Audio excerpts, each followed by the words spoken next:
1458 سال پہلے جب رسول اعظم صلی اللہ علیہ وآلہ وسلم پر پہلی وحی آئی تو اس میں فرمایا گیا پڑھیے اور پڑھیں بھی اپنے رب کے نام سے جس نے آپ کو پیدا کیا، انسان کو پیدا کیا۔ پھر فرمایا گیا انسان کو جمے ہوئے خون سے پیدا کیا گیا۔ پھر دوبارہ تاکید کی گئی پڑھیں آپ کا رب بہت کریم ہے، اس نے آپ کو قلم چلانے کی تعلیم دی، جن جن چیزوں کا آپ علم نہیں رکھتے تھے اللہ تبارک و تعالیٰ نے ان چیزوں کا علم دیا۔ تو 1458 سال پہلے جو وحی تھی مسلمانوں نے ابتدائی زندگی میں اس پر عمل کیا۔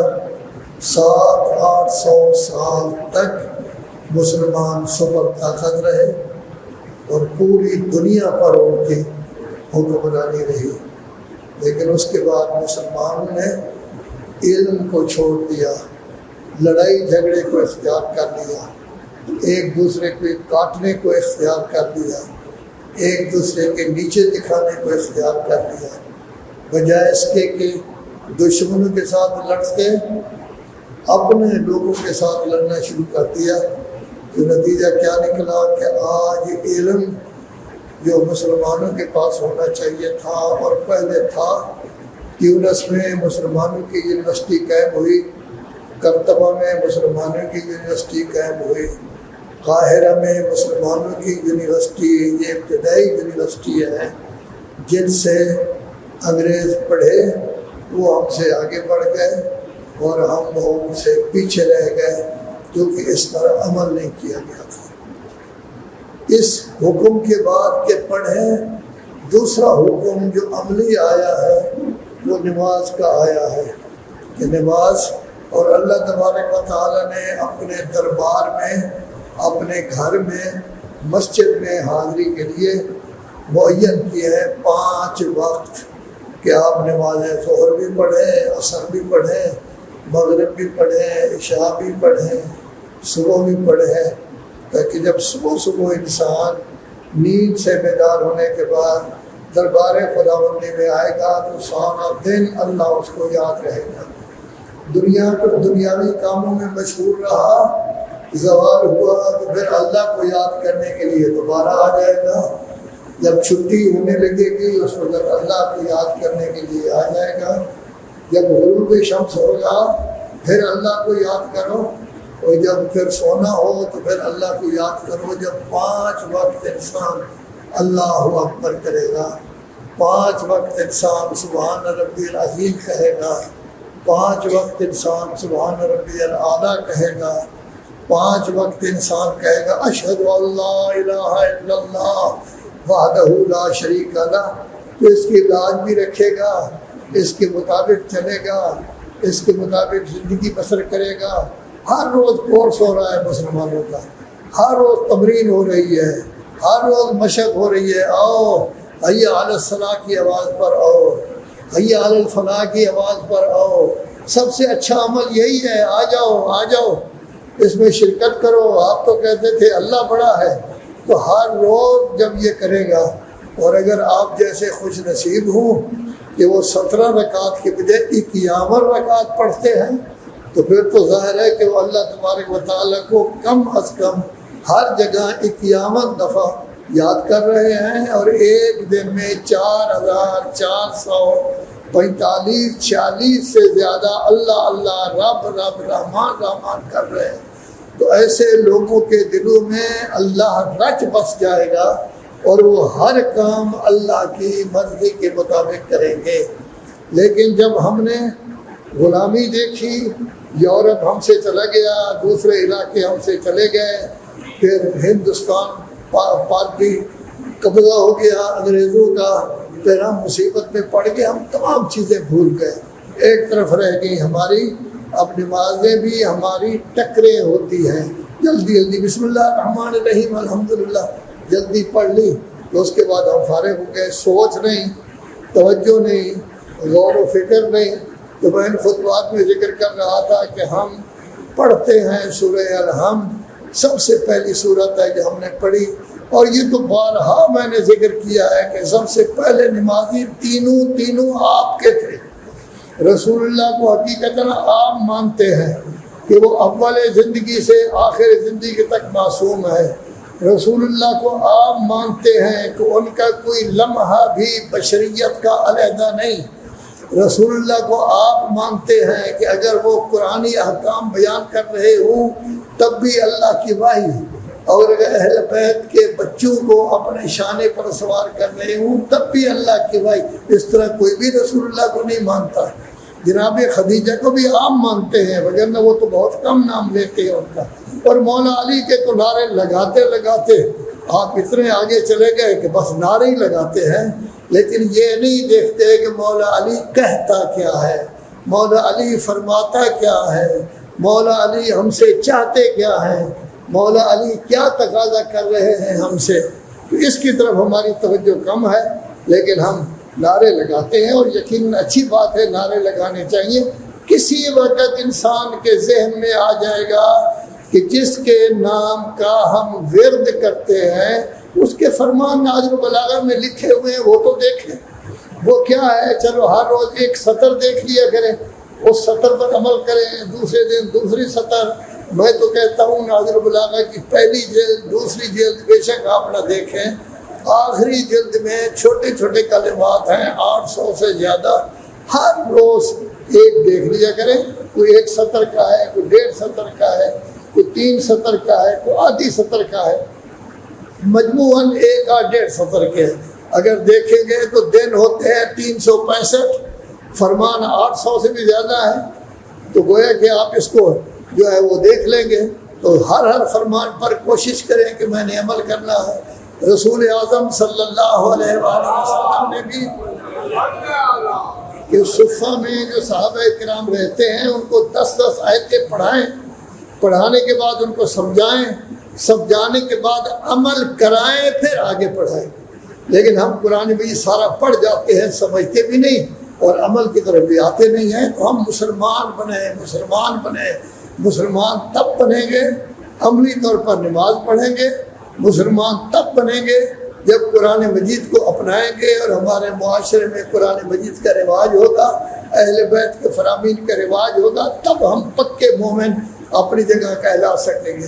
تو ہم جس وقت سورہ فاتحہ پڑھتے ہیں سب سے پہلے بسم اللہ الرحمن الرحیم پڑھتے ہیں کہ اپنی رحمت کی وجہ سے اللہ نے ہمیں ہمارے آباء و اجداد کو پیدا کیا، تو ہم بھی برداشت پیدا کریں، ہم بھی صبر پیدا کریں، ہم بھی حوصلہ پیدا کریں، ہم میں بھی قوت برداشت ہو، رحمت کا مادہ ہو، اپنے اوپر بھی رحمت کہ ہمارے اعضاء غلط کام نہ کریں، بیگم پر بھی رحمت، بچوں پر بھی رحمت، بچیوں پر بھی رحمت، نوکروں پر بھی رحمت، دوست احباب پر بھی رحمت، پڑوسیوں پر بھی رحمت۔ تو اللہ جب رحمان رحیم ہے تو ہم میں بھی رحمت ہونی چاہیے۔ تمام تعریفیں اللہ کی ہیں، سب کچھ اللہ کا ہے، پھر وہ مالک یوم الدین بھی ہے، قیامت کے دن اسی کی حکومت ہوگی۔ پھر آپ نے اور ہم دونوں نے مل کر اللہ سے عہد کیا کہ ہم آپ کے بندے ہیں، ہم کوئی کام تیری مرضی کے بغیر نہیں کریں گے، تو پھر اس عہد کو پورا کرنا چاہیے، عہد کی پاسداری ہونی چاہیے۔ اور پھر ہم کہتے ہیں کہ یا اللہ ہم تیری طرف ہی محتاج ہیں، ہر قسم کی مدد تجھ سے چاہتے ہیں، کیونکہ سب سے بڑی مدد کرنے والا خود اللہ ہے، باقی چھوٹے موٹے لوگ بھی مدد کرتے ہیں۔ اور پھر اسی طرح چلتے چلتے اہل بیت بھی مدد بہت بڑے پیمانے پر کرتے ہیں، شفاعت بھی ہماری کریں گے اگر بالکل بگڑے ہوئے ہم نہ ہو تو۔ ایسا نہ ہو کہ ساری زندگی اہل بیت کی سیرت پر عمل کرتے ہوئے ہم نے سر سجدہ میں نہیں رکھا اور پھر کہیں ہماری سفارش یہ نہیں، سر سجدہ میں رکھتے ہیں، نمازیں بھی پڑھتے ہیں، خامیاں ہو جاتی ہیں، اس میں لامحالہ شفاعت ہو جائے گی اور ہم جنت کے مستحق ہو جائیں گے۔ اب آپ اللہ تبارک و تعالیٰ سے دعا مانگ رہے ہیں، اہدنا یا اللہ ہمیں راستہ دکھا۔ کون سا راستہ؟ کس کی راہبری کر؟ الصراط المستقیم، سیدھے راستے کی طرف راہبری کر۔ سیدھا راستہ کون سا ہوتا ہے؟ جو سیدھا ہمیں جنت میں لے جاتا ہے۔ یہ راستہ ہمیں اللہ کی مخلوق بناتا ہے، یہ راستہ ہمیں اللہ کا بندہ بناتا ہے، اس راستے کی وجہ سے ہم انبیاء اولیاء کو مانتے ہیں، یہ راستہ ہمیں دکھاتا ہے کہ 1,24,000 پیغمبر ہوئے، اللہ کے فرشتے ہیں، یہ راستہ ہمیں بتاتا ہے قبر میں بھی جانا ہوگا، یہ راستہ ہمیں بتاتا ہے عالم برزخ میں 1000 سال رہنا ہوگا، قیامت کے دن دربار خداوندی میں پہنچنا ہوگا، یہ راستہ ہمیں بتاتا ہے کہ پل صراط پر بھی جانا ہوگا اور وہاں مولا کائنات سے پروانہ لینا ہوگا، یہ راستہ ہمیں بتاتا ہے کہ پھر پل صراط سے پار کریں گے تو اس وقت ایک سبز پٹی نور کی جا رہی ہوگی، وہ آپ کو راستہ بتا رہی ہوگی، جہاں آپ کے محلات ہیں وہاں آپ کو پہنچائے گی، اپنے محلات میں بیٹھیں گے، پلنگ پر بیٹھ جائیں گے، گو تکیہ لگا ہوگا، بڑے آرام سے بیٹھیں گے، سیدھا سلام اللہ کی طرف سے آ جائے گا، سلام قولا من رب الرحیم، یہ سلام قول ہے تمہارے رحمت کرنے والا رب کا۔ بسم اللہ الرحمن الرحیم میں آپ نے کہا تھا نا الرحمن رحیم، اور جس وقت سلام آئے گا اس میں بھی رحیم کا ذکر کیا جائے گا، کیونکہ نیکوکاروں پر رحمت اللہ تبارک و تعالیٰ کی دائمی ہے، جو ابتدائے وقت سے شروع ہو گئی تھی قیامت کے دن۔ اس کو کہتے ہیں سیدھا راستہ۔ سیدھا راستہ کٹھن ہوتا ہے، سیدھا راستہ مشکل ہوتا ہے، سیدھے راستے پر چلنے کی وجہ سے انسان تنگ ہو جاتا ہے، لیکن انسان بن جاتا ہے اگر سیدھے راستے پر چلے۔ سیدھے راستے پر چلے گا تو یہ راستہ کس کا ہے؟ شرافت کا۔ کون ہے جو شرافت کو پسند نہیں کرتا؟ یہ راستہ کس کا ہے؟ دیانت کا، کہ آدمی دیانتدار ہو۔ یہ رسالت راستہ کس کا ہے؟ امانت کا، کہ انسان امانت داری کرتا ہے۔ یہ راستہ کس کا ہے؟ بیوے لوگوں کا، بڑے اچھے ہیں، نہ کسی کو اذیت پہنچاتے ہیں، نہ کسی کو تکلیف دیتے ہیں۔ تو یہ صراط مستقیم کا راستہ ہم چاہتے ہیں۔ صراط مستقیم پر چلنے والے چلتے ہیں اور کامیاب بھی ہو جاتے ہیں۔ آپ نے دیکھا کہ ایک وقت ایسا تھا جب انقلاب ایرانی نیا آیا ہے کہ کچھ مدت کے بعد بیک وقت 72 آدمی مارے گئے تھے، جن میں صدر بھی تھا، جن میں وزیر اعظم بھی تھا، جس میں سپیکر بھی تھا، جس میں چیف جسٹس بھی تھا۔ وہ پوری کی پوری حکمران کمیٹی اور ان کے افراد سب کے سب بیک وقت مارے گئے۔ یہ بہت بڑے امتحان کا ٹائم تھا، لیکن اس وقت لیڈر ان کا موجود تھا۔ اس نے جب پہلا خطاب کیا، رلایا نہیں، لوگوں کو نہیں کہا کہ 3 گھنٹے بیٹھے گریا کریں، بلکہ یہ کہا ہے جن سے اللہ کو محبت ہوتی ہے ان کو جلدی اٹھا لیتا ہے۔ یہ کلمہ کہنا تھا، سب کے سب خاموش ہو گئے اور ان کو اطمینان ہو گیا کہ یہ بڑے لوگ تھے، بہشتی تھے، باہنر تھے، فلاں تھے، یہ سب کے سب چلے گئے، لیکن اللہ تو موجود ہے۔ امام زمانہ جس کے ماتحت ہم چل رہے ہیں وہ تو موجود ہے، ہمارے وارث تو موجود ہیں، ہمیں گھبرانے کی کوئی ضرورت نہیں ہے۔ جب امریکہ نے سفارتی تعلقات ختم کیے ہم بھی پریشان ہوئے، اب تو پکی دشمنی، لیکن لیڈر تھا، اس نے یہ کہا اب امریکہ کو یقین ہو گیا ہے کہ میں ان لوگوں کو اپنا غلام نہیں رکھ سکتا، یہ آزاد ہو گئے ہیں۔ چنانچہ لوگ بڑے خوش ہو گئے، انہوں نے کہا ہم غلامی سے نکل آئے، یہ ہوا وہ ہوا۔ قاسم سلیمانی بہت بڑا آدمی تھا، بہت بڑا آدمی تھا، جب وہ چلا گیا ہے بڑا دھچکا لگا، انہوں نے بدلہ بھی اس کا لیا ہے، 99 کے قریب آدمیوں کو نکارا کیا ہے قاسم سلیمانی کی وجہ سے، حملہ بھی کیا ہے، بدلہ بھی لیا ہے باقاعدہ، لیکن بہت بڑا آدمی، کس قسم کا آدمی؟ لڑاکا بھڑاکا نہیں تھا، بات کا بڑا پکا تھا، جہاں بھی جاتا بات چیت کرتا، فیصلے اپنے اچھے ہوتے وہ منوا کے آتا۔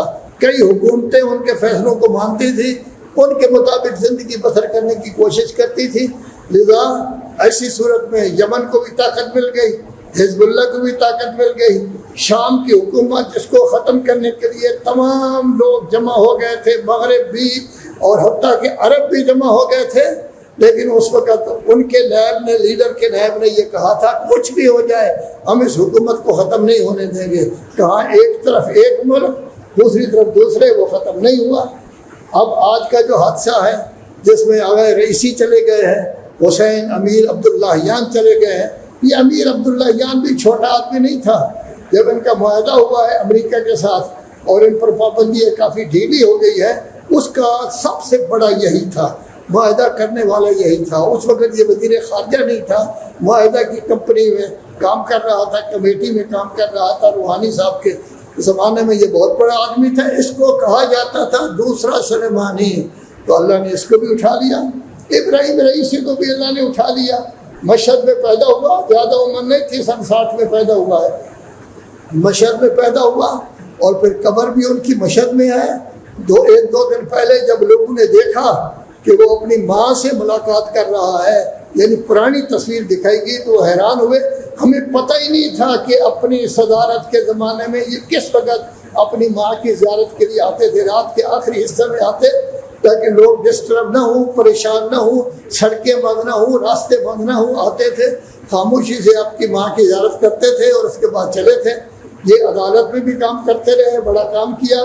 پھر متولی بھی رہے حضرت امام رضا علیہ السلام کے روضے کے, بڑا اچھا کام کیا. وہیں ان کو دفن کیا گیا ہے. جب ان کی حکومت قائم ہوئی اگست 2021 میں, تو انہوں نے کہا جی میں 3 کام کروں گا. سب سے پہلا, ملک سے بدعنوانی کو ختم کروں گا. بنیادی چیز بدعنوانی ہوتی ہے. ہمارے حکمران طبقہ جو بھی آتا ہے کہ معیشت ٹھیک نہیں, معیشت ٹھیک نہیں, اس کو ٹھیک کرو. معیشت تو بدعنوانی کی وجہ سے ٹھیک نہیں. پہلے بدعنوانی کو ختم کرو. بدعنوانی میں رشوت ختم ہونی چاہیے, بدعنوانی میں ملاوٹ ختم ہونی چاہیے, بدعنوانی میں چوری ختم ہونی چاہیے. بجلی چوری, گیس چوری, حکومت کے پیسے چوری, حکومت کا مال چوری. مغل پورہ میں 11 سال میں رہا ہوں, ہمیں خبر ملتی تھی کہ کبھی کبھی پورا انجن گم ہو جاتا ہے. سوئی گم ہو جائے تو مشکل ہے ڈھونڈنا, انجن گم ہو جاتا تھا, نہیں ملتا تھا. اینٹیں گم ہو جاتی تھی, سیمنٹ گم ہو جاتا تھا, سریا گم ہو جاتا تھا, اور یہ ساری کی ساری چیزیں. اور میں نے وہاں دیکھا ہے مقدس ترین لوگ جو خمس کے بھی پابند تھے, نماز کے بھی پابند تھے, نماز شب کے بھی پابند تھے, لیکن جب شام کو آتے تھے اتنے سے دھاگے لے لیتے تھے, ان کو تیل کے ساتھ ڈبو لیتے تھے تاکہ جس وقت گھر میں آگ لگائیں, لکڑیاں لگائیں, تو اس کو تھوڑا سا ڈال دیں گے تاکہ لکڑیاں آرام سے جل سکیں. یہ نیک لوگ یہ بھی کام کرتے تھے. انجن کھانے والے بھی تھے, اینٹیں کھانے والے بھی تھے, لیکن یہ نیک لوگ بھی تھے. گھر کے برتن جو کلی کرنے ہیں وہ بھی کلی وہاں سے لے آتے تھے, آرام سے کر لیتے تھے. اور ان کو وہ ناجائز بھی نہیں سمجھتے تھے, کہتے تھے. میں نے کہا جی ناجائز ناجائز ناجائز, آپ امین ہیں, ایک چھوٹا سا قلم آپ نہیں اٹھا سکتے بغیر اجازت کے, ایک چھوٹا سا پرزہ کاغذ کا آپ نہیں اٹھا سکتے. اگر آپ شریف ہیں, اچھے ہیں, دیانتدار ہیں, آپ مانتے تو مولا علی کو ہیں. مولا علی کے بارے میں تو کہتے ہیں کہ ایک آدمی اپنی ذاتی مسئلہ کے لیے آیا تو جو چراغ جل رہا تھا لالٹین نہیں تھا, صرف وہ دیوا جس کو کہتے تھے, چراغ وہ جل رہا تھا, اس کو انہوں نے بند کر دیا کہ اس میں بیت المال کا پیسہ لگ رہا ہے, آپ تو ذاتی بات کر رہے ہیں, حکومتی بات تو نہیں کر رہے, لذا یہ نہیں جلا سکتا. تو ان کے ماننے والی قوم وہ کیا کرتی تھی, یہ سارے کے سارے ساتھ کم کر دیتی تھی. نتیجہ یہ ہوا کہ ریلوے جو سب سے بڑا ادارہ تھا اس کا بٹھا بیٹھ گیا. آج بھی توجہ نہیں ہے, نہ ملاوٹ ختم کرنے کی طرف توجہ ہے, نہ رشوت ختم کرنے کی طرف توجہ ہے, نہ چوری ختم کرنے کی طرف توجہ ہے. فقط معیشت کو ٹھیک کرنا ہے. انہوں نے معیشت کو بھی ٹھیک کیا, بدعنوانی بھی ختم کی, اور کہا کہ میں ایران کا وقار لوگوں میں بلند کروں گا. اب انہوں نے, آپ نے دیکھا کہ غزہ کی جنگ میں سب سے زیادہ وقار ایران کا ظاہر ہوا ہے. کبھی وہ کچھ کر رہا ہے, کبھی کچھ کر رہا ہے. حوثی باقاعدہ مقابلہ کر رہے ہیں, حزب اللہ والے کر رہے ہیں, شام والے کر رہے ہیں, ہر طرف سے مقابلہ ہو رہا ہے. عجیب بات ہے کہ دھڑا دھڑ غیر مسلم تسلیم کر رہے ہیں فلسطین کو. کیوں؟ اس واسطے کہ ان میں ذرا برابر امانت, دیانت, صداقت ہے. وہ تسلیم کر رہے ہیں کہ ان پر ظلم ہو رہا ہے. مسلمان دیکھ رہے ہیں چودھری امریکہ کیا کہتا ہے, فلانا ملک کیا کہتا ہے, وہ ناراض نہ ہو جائیں, یہ نہ ہو جائیں, وہ ہو جائیں. وہ گویا کہ جو غیر مسلم ہیں وہ اللہ کو مان رہے ہیں, اور ہمارے مسلمان غیر مسلموں کی یونیورسٹیوں میں مظاہرے ہو رہے ہیں. ہمارے مسلمان کبھی کبھی مظاہرہ کرتے ہیں, اور مظاہرہ بھی حزبی کرتے ہیں, جماعتی کرتے ہیں, قومی آج تک نہیں ہوا. ہمارے شیعہ حضرات بھی مظاہرہ کریں, جمعۃ الوداع میں جائیں. آپ لوگ جاتے ہیں, بڑا اچھا کرتے ہیں, جوان آدمی ہیں, جانا چاہیے. یہ کس کا جلوس ہے، یہ کس کا جلوس ہے، یہ کس کا جلوس ہے، یہ کس کا چلتا ہے؟ جمعۃ الوداع نہیں چلتا، جمعۃ الوداع کے لیے کام نہیں ہوتا۔ اگر ہمارے حضرات اکٹھے ہوئے تھے، صرف اس وقت اکٹھے ہوئے جب قاسم سلیمانی شہید ہوئے، تو ہمارے قاضی صاحب خدا ان کے درجات بلند فرمائے، میٹنگ یہی کی گئی تھی جامعہ کے حال میں، تو انہوں نے ایک ہی بات کہی کہ ہم شرکت کریں گے اگر آپ لوگ اکٹھے ہو جائیں، اگر آپ کے علیحدہ علیحدہ جلوس کی شرکت نہیں کریں گے۔ تو جہاں ہزار آدمی ہوتا تھا وہاں 15,000 کے قریب آدمی اکٹھے ہو گئے اور آخری خطاب انہوں نے کیا تھا۔ تو ظاہر ہے کہ یہ کام اچھا ہے، کیا ہم بدعنوانی ختم کر رہے ہیں، معیشت کو ٹھیک کر رہے ہیں اور اپنے ملک کے وقار کو بلند کر رہے ہیں؟ 106 پاسپورٹوں کا تجزیہ کیا گیا، ہم سے اگر کم ہے تو افغانستان، شام اور عراق، البتہ چوتھے درجے پر ہم بلند ہیں، وگرنہ 102 ملک ہم سے زیادہ ہیں۔ ہمارے پاسپورٹ کی عزت ہی نہیں ہے، ہمارے ملک کا وقار نہیں ہے۔ ہمیں یہی کہا گیا ہے کہ ہمارے ملک کے لوگ صفائی پسند نہیں، ہمارے ملک کے لوگ باہر جائیں تو کپڑے صاف نہیں پہنتے، ہمارے ملک کے لوگ باہر جائیں تو کام اچھی طرح نہیں کرتے۔ یہی چیزیں ہماری ذکر ہوتی ہیں کہ بدعنوانی تو ختم نہیں۔ کیوں؟ اس واسطے کہ ہم ابھی تک اللہ کے بندے نہیں بن سکے، ہم بندے ہیں اپنی خواہشات کے، اپنی خواہشات کے مطابق چلنے والے، اپنی خواہشات کے مطابق زندگی بسر کرنے والے۔ قرآن آپ کا یہی کہتا ہے، اسلام یہی کہتا ہے، سیدھے راستے پر چلو، آپ کو سیدھا جنت میں لے جائے گا، اور اس وقت خداوند عالم آپ پر سلام کرتا ہوا نظر آئے گا۔ اور یہ سلام بہت بڑی چیز ہے، اور آپ اتنے بڑے ہو جائیں گے، آپ کا دل چاہے گا تو انبیاء کے محلوں میں چلے جائیں گے، آپ کا دل چاہے گا تو اہل بیت کے محلوں میں چلے جائیں گے، کبھی کبھی وہ آپ کے گھر میں تشریف فرما ہوں گے۔ کتنا بڑا اعزاز ہوگا کہ ساری زندگی دعائیں مانگتے رہتے ہیں، ان کی زیارت نہیں ہوتی، وہاں جب بھی چاہیں گے زیارت کر لیں گے۔ لیکن یہ سب چیز تب ہے جب دیانت ہو، شرافت ہو، امانت ہو، عہد کی پاسداری ہو، اللہ کو ہم مانتے ہوں، رسول اللہ کو مانتے ہوں، رسول اللہ کے علاوہ اہل بیت کو بھی مانتے ہوں۔ یہ خوش نصیبی آپ میں پائی جاتی ہے کہ آپ اللہ اور اہل بیت کو مانتے ہیں۔ دوسرے لوگ تو اللہ کو مانتے ہیں، پھر اپنے بندے انہوں نے اکٹھے کر لیے، اہل بیت کی طرف ان کی توجہ نہیں۔ اب رفتہ رفتہ اہل بیت کی طرف آ رہے ہیں۔ آپ تو اپنے پرانے زمانے سے اہل بیت کو ماننے والے ہیں، لیکن اہل بیت کو ماننے کے ساتھ ساتھ اہل بیت کی بھی ماننا چاہیے۔ اہل بیت جو کچھ کہتے ہیں ان کی بات کو بھی ماننا چاہیے۔ ہم سچے تب بنیں گے جب اہل بیت کے ساتھ محبت بھی ہو اور اہل بیت کی بات کو بھی مانیں۔ وہ کہتے ہیں شریف بن جاؤ، ہم شریف بن جائیں۔ وہ کہیں دیانتدار بن جاؤ، ہم دیانتدار بن جائیں۔ وہ کہیں عہد کی پاسداری کرو، ہم عہد کی پاسداری کریں۔ وہ کہیں جھوٹ کبھی نہ بولو، ہم ہمیشہ سچ بولیں۔ گردن کٹ جائے تب بھی سچ بولیں۔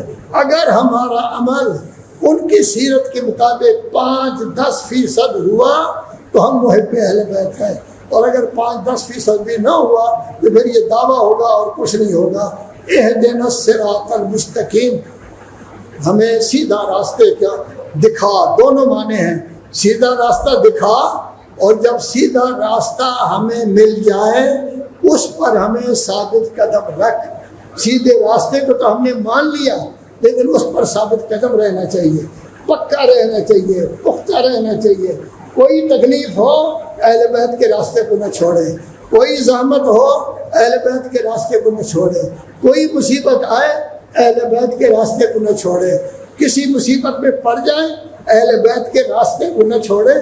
وہ کہے یہ ہمارے ماننے والے ہیں اور ہماری ماننے والے بھی ہیں، ہمیں بھی مانتے ہیں، ہماری باتوں کو بھی مانتے ہیں، تب یہ سب کچھ ہو سکے گا۔ اور یاد رکھو اگر ہم یہ نہ کر سکے تو اس کا مطلب یہ ہوگا کہ ہم کمزور ہیں، ہم وعدہ کے کچے ہیں، ہم وعدہ وفائی نہیں کر رہے، ہم ہدایت میں پختہ نہیں ہو سکے، ہم پکی ہدایت حاصل نہیں کر سکے۔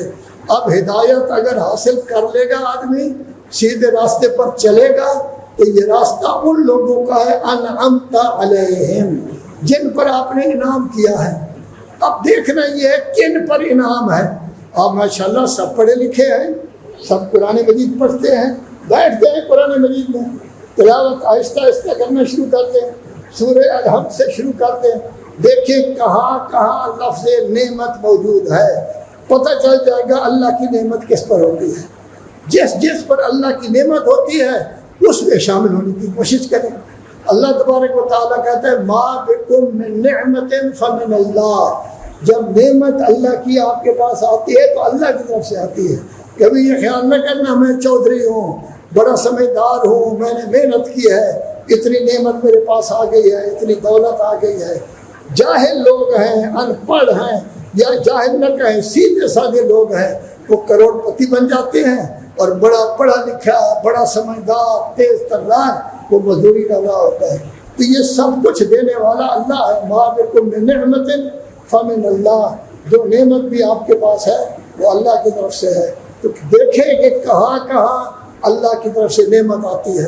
ایک دو دن لگا لیں، پتہ لگ جائے گا قرآن مجید میں جہاں جہاں نعمت ہے کس کو مل رہی ہے، کون ہے جن پر اللہ کا غضب ہوتا ہے۔ ان میں ایک تو یہودی ہے، آپ نے دیکھا ہے اب یہودیوں کا آخر ہے، پوری دنیا ان کے پیچھے لگی ہوئی ہے۔ امریکہ میں بھی ان کے خلاف معاہدے ہو رہے ہیں، یہودی ان کے خلاف معاہدے کر رہے ہیں، تل ابیب میں معاہدے ہو رہے ہیں کہ ہمارے غمالی کو بھی چھڑواؤ اور یہ جنگ بھی ختم کرو، ہر جگہ ہو رہے ہیں۔ غیر مسلم جو ہے وہ مظاہرے کر رہے ہیں، غیر مسلم ملک ان کو مار رہے ہیں۔ کل پرسوں 3 ملکوں نے ان کو مانا تھا، رات کولمبیا نے بھی ان کو مان لیا ہے۔ تعداد میں اضافہ ہو رہا ہے، لوگ ان کو مان رہے ہیں۔ جن میں تھوڑی سی انسانیت ہے وہ ان کی مدد کر رہا ہے، وہ مظاہرے کر رہا ہے ان کے لیے۔ ہمارے کام صرف وہی کر رہے ہیں جو امریکہ کر رہا ہے۔ امریکہ کیا کام کرتا ہے؟ پہلے بندے مروائے، اس کے بعد کہا جی دوائیں بھیج رہا ہوں، اس وقت تمبو بھیج رہا ہوں، شامیانے بھیج رہا ہوں۔ یہ امریکہ کی پوری سیاست ہے۔ ہم بھی یہی کہتے ہیں کہ خوراک بھیج رہے ہیں، دوائیں بھیج رہے ہیں، چیزیں بھیج رہے ہیں، لیکن ان کی مدد کرنے والا کوئی نہیں۔ بڑی مدت انہوں نے کہتے رہے کہ جیسے امام نے کربلا میں کہا تھا حل من ناصر ینصرنا، کئی دن پہلے انہوں نے ختم کر دیا۔ انہوں نے کہا مسلمانوں میں اب جان نہیں رہی کہ امام حسین کے مددگار بن سکے، ہماری مدد کیا کریں گے، ہماری کس طرح مدد کریں گے؟ امام حسین کا نعرہ آج بھی موجود ہے، لیکن کربلا کے احکام پر ہم عمل نہیں کر سکے، تو ہماری مدد یہ کیا کریں گے؟ انہوں نے یہ کام ہی چھوڑ دیا ہے۔ اب وہ اللہ سے مانگتے ہیں، جو چیز مانگتے ہیں اللہ اکبر، اللہ اکبر کا نعرہ لگاتے ہیں کہ اللہ ہی دینے والا ہے، مسلمانوں سے ہمیں کوئی امید نہیں رہی۔ لیکن اللہ کیا کر رہا ہے؟ غیر مسلم، مسیحی، یہودی، ہندو، سکھ ان کی مدد کر رہے ہیں، ان کے لیے مظاہرے کر رہے ہیں، سب کچھ کر رہے ہیں۔ اللہ ہمیں کہتا ہے اپنے اندر وسعت پیدا کرو، یہودیوں کو ساتھ ملاؤ، مسیحیوں کو ساتھ ملاؤ، جو اللہ کو مانتے ہیں ان کو ساتھ ملاؤ۔ تعالوا الی کلمۃ سواء بیننا و بینکم، ایک نقطے پر اکٹھے ہو جاؤ، ایک ایجنڈے پر اکٹھے ہو جاؤ، وہ کہ اللہ کہ ہم شرک نہیں کریں گے، ہم مشرک نہیں بنیں گے، ہم اللہ وحدہ لا شریک کو۔ جو شخص آپ کے ساتھ اس معاملہ میں ہے، رسول اللہ کو نہیں مانتا تو کوئی فرق نہیں پڑتا، اہل بیت کو نہیں مانتا فرق نہیں پڑتا، جو اللہ کو مانتا ہے ان کو اکٹھا کرو۔ لیکن ہم تو ان کو بھی اکٹھا نہیں کر سکے جو اہل بیت کو ماننے والے ہیں۔ وہ بھی جب جلوس نکالتے ہیں تو اپنے نام کا نکالتے ہیں، جو مطلب ادا کا نام ہوتا ہے، اپنی چودراہٹ ہوتی ہے، اپنی لیڈری ہوتی ہے، اس کا اظہار کرتے ہیں۔ کاش کاش کاش ہمارے شیعہ قوم باقاعدہ مسلم بنے، مومن بنے، اہل بیت والے بنے، جیسے اہل بیت کا فیض سب کو ملتا تھا۔ آپ تمام مسلمانوں کو بھی فیض دیں، اپنے آدمی کو بھی فیض دیں، جیسے ان کا فیض غیر مسلموں کو بھی ملتا تھا، آپ بھی ہر کسی کو اپنا فیض دیں۔ آپ ہی کے مولا کا فرمان ہے ہر انسان یا تیرا بھائی ہے یا تیری شکل کا ہے، اگر اعتقادات اس کے تیرے جیسے ہیں تو تیرا بھائی ہے، وگرنہ تیری شکل کا بھی ہے، غیر مسلم تیری شکل کا ہے، تب بھی اس کی عزت کرو، اس کا احترام کرو۔